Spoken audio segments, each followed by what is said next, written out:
보통은 그 음성 해설이라고 안 하고 업계에서는 보통 화면 해설이라고 많이 해요. 그 영화에서는. 근데 저희가 음성 해설이라고 한 이유는 수요자 중심의 어떤 그런 방향을 구조하기 위해서 이루어지만 공연계에서도 음성 해설이라고 하고 화면 해설이라는 건 우리나라밖에 안 쓰는 것 같아요. 외국에서도 오디오 디스크립션이라고 이렇게 총칭해서 말하기도 해서 음성 해설로 말하는 게 조금 더 혼란을 줄일 것 같아서 저희는 음성 해설로 앞으로 이렇게 정의를 하고 논의를 진행해 보도록 하겠습니다.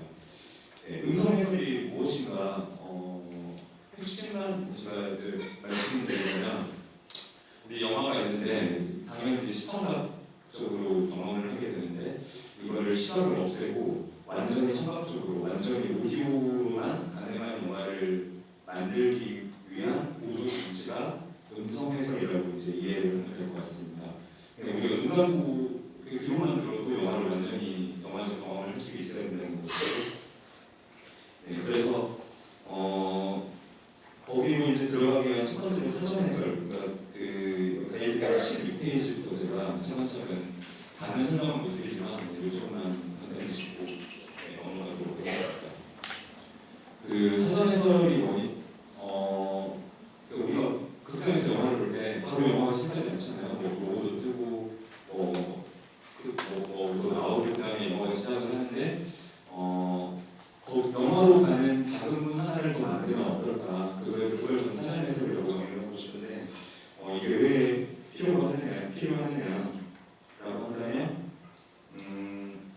그러니까 우리가 감독이 영화를 만들 때는 어떤 큰 시각적 설계나 시각적인 구조를 먼저 컨셉을 정하고 영화가 들어가는 경우가 있어요. 가령 시대극이라든지 SF 세계관이 있는 영화라든지 그런 거는 영화 내에서는 설명할 시간이 없어요.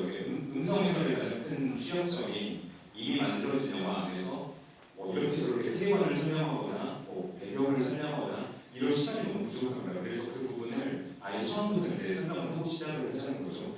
그래서 시대극이나 SF 세계관, 그다음에 어떤 특정한 장소에서 영화가 진행된다, 가령 사막에서만 영화가 진행된다, 이럴 수도 있잖아요.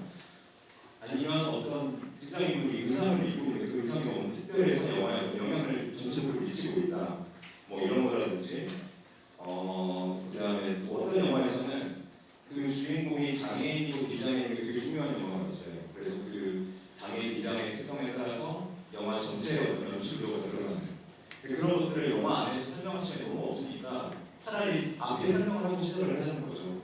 말씀드렸듯이 그 다큐멘터리 같은 경우는 누가 찍고 있느냐가 굉장히 중요한 내용이잖아요. 누가 이 카메라를 들고 있느냐. 극영화는 상당히 극영화는 통상적으로 그런 촬영 감독이 시계적으로 생각을 하지만 다큐멘터리나 페이크 다큐멘터리 같은 경우는 이 시청주신 누구의 어떤 그 시선을 보고 있느냐 이런 게 영화 전체를 지배한다. 이것도 사전 해설로 넣자는 제안입니다.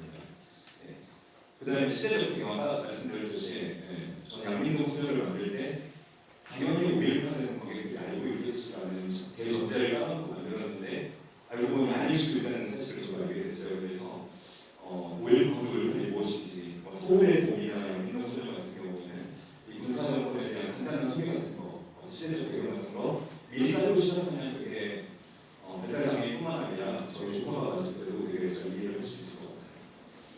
그런데 이제 그런 것들이 영화 안에서 만약에 자연스럽게 드러난다면 굳이 사전 해설을 할 필요는 없을 것 같습니다. 그래서 꼭 있어야 된다기보다는 모션 중도로 한번 고려해보는 게 어떻게 되냐고 이제 제안을 하고 싶습니다.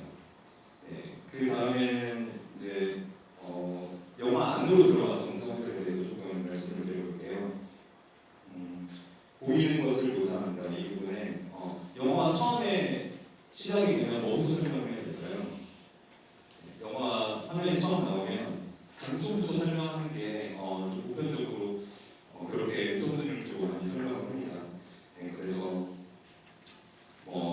가령 주인공 집에 들어와 그 집에 소파에 누워있다 이런 식으로 설명하는데 보통 이런 시간을 안 줘요 영화는. 그래서 시간이 굉장히 짧기 때문에 이런 충분한 공간이 있으니 이렇게 설명을 하지만 보통 시간이 쫓기거든요. 그래서 그냥 집, 거실, 소파, 주인공이 누워있다 이렇게 축약해서 시간이 충분하면 길게 아니면 시간이 없다면 추가로 설명하는 방식이 좋을 것 같습니다. 네, 그 다음에 그 눈으로 파악이 불가능한 장소들이 있어요. 그 비교를 찾아서 같은 그 영화 18페이지에 있는 이제 다 QR코드로 정리되어 있거든요. 나중에 집에 가셔서 제가 말씀드렸던 부분, 네, 저희가 그 영화 클립의 어떤 한 부분을 QR코드로 만들어서 그 핸드폰으로 찍으시면 바로 그 부분을 볼 수 있습니다. 어떤 데는 장소가 너무 어두워서 장소를 잘 모르겠다라고 하면은 네, 그거는 함부로 유추하지 말고 좀 영화를 따라가면서 정보가 이렇게 영화에서 주는 만큼 그때그때 표현을 하면 될 것 같아요. 네, 그 다음에 도큐멘터리 같은 경우는 나레이션이 장소에 대한 설명을 하기도 해요. 그 감독이 나레이션 많이 하잖아요. 그래서 그런 영화 같은 경우에는 그냥 영상에서 보충 설명으로만 대체해도 될 것 같습니다. 그 다음에 만약에 이 장소가 영화 안에 나왔다고 하면 이 공간을 어떻게 설명을 해야 될까요? 그 동서남북으로 이렇게 뭐 왼쪽에는 뭐가 있고 오른쪽에 뭐가 있고 이렇게 설명한다기보다는 어떤 방향성을 가지고 설명하기 좋습니다. 왼쪽으로 시작했다면 이렇게 한 바퀴 두는 식으로 이렇게 설명을 하던가 머릿속 그리기 쉽잖아요. 위에서 아래로 설명을 하던가 그런 식으로 설명하면 좋을 것 같고요. 네, 그다음에 크기에 관한 거는 보통 이제 음성에서 객관적으로 설명을 해라고 해서 극단적으로 객관적으로 뭐 하려면 뭐 가령 여기 중간은 가령 뭐 가로 16mm이고 뭐 세고 뭐 5m이고 이렇게 머리에서 안 들어오잖아요. 그래서 우리가 알고 있는 어떤 사물의 크기를 상대적으로 비교하는 식으로 가령 뭐 운동장만은 운석이 떨어진다든가 아니면 한입 크기의 차이를 뭐 먹는다든가 이런 식으로 설명을 하면 좋을 것 같습니다. 쭉 넘어가서요. 그 음성 해설이 가장 중요하다고 생각하는 그 부분을 설명을 하겠습니다.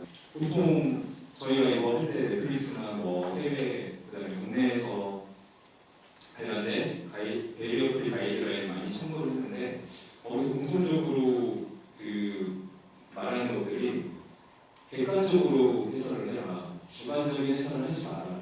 네, 뭐 이런 식의 가이드라인이 공통적으로 있어요. 근데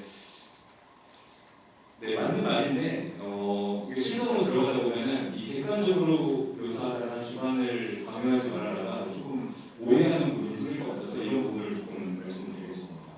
네, 첫 번째로 네, 감정을 함부로 강요하지 않는다. 이게 무슨 뜻이냐? 가령 영화에서 어떤 주인공이 되게 분한 표정으로 슬퍼한다. 뭐 이런 해설이 있다고 하면은 분한 표정과 슬퍼한다. 이거 너무 좀 주관적인 어떤 제 천자의 판단일 수도 있잖아요.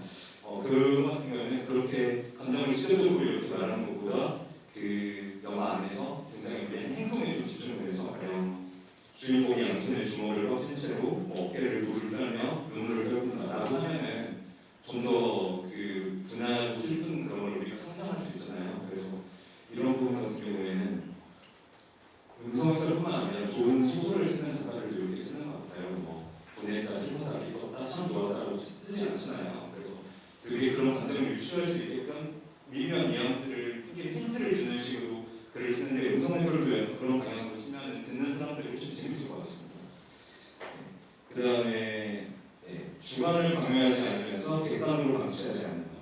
그 살인의 추억 마지막 장면 같은 거 보면은 이제 송강호 배우가 화면을 딱 돌아보는 그 장면이 되게 유명하잖아요. 근데 거기가 그러니까 그 장면이 되게 열린 결말이잖아요. 그러니까 그 사람이 뭘 쳐다보고 있는지 영화 안에서는 내적으로 명시가 되지 않습니다. 근데 통상적으로는 어딘가에서 영화를 보고 있을 범인을 향한 눈빛이라고 우리는 그 일반적인 해석이 있잖아요. 근데 그걸 그대로 음성 해설로 공개도 될까요? 저는 그건 조금 고려하는 게 어떨까. 영화 안에서 그렇게 말하지 않고 좀 되게 여러 부분 해석이기 때문에 그렇게 단정적으로 어떤 하나의 해석을 강요하는 것보다는 좀 열린 형태로 해설을 하는 게 좋을 것 같습니다. 그렇다고 해서 뭐 송강호가 갑자기 고개를 돌아서 정면을 보다라는 어떤 그런 건조하고 객관적인 해설을 고르느냐 또 그것도 아니라고 봅니다. 왜냐하면 이게 그 음성 해설이라는 게 정보 전달이